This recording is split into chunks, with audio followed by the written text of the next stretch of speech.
In today's video, I'm going to show you step by step how to apply for Shein Product Reviewer.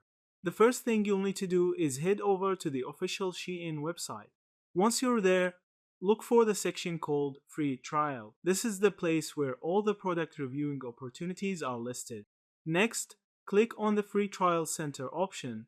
This will take you to the main page where you can explore everything related to Shein's product review program.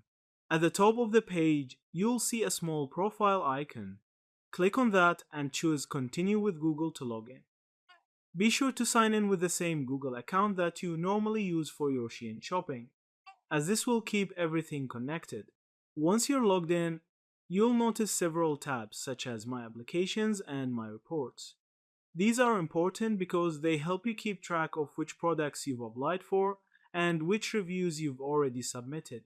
To start applying for products, scroll through the list of items available for free trial.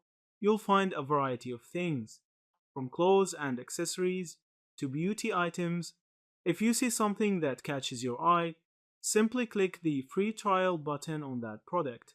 After you apply, the status will automatically show as pending while Shein reviews your application.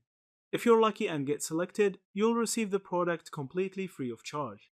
In return, Shein expects you to create and submit content, such as photos, videos, or written reviews, sharing your honest thoughts about the product. This not only helps the brand but also gives you an opportunity to grow as a reviewer and build a portfolio of content. And that's it. This is exactly how you can sign up and start your journey as a Shein product reviewer. It's a simple process, and if you stay consistent, you'll have the chance to try out a lot of exciting products. Thank you for watching this video.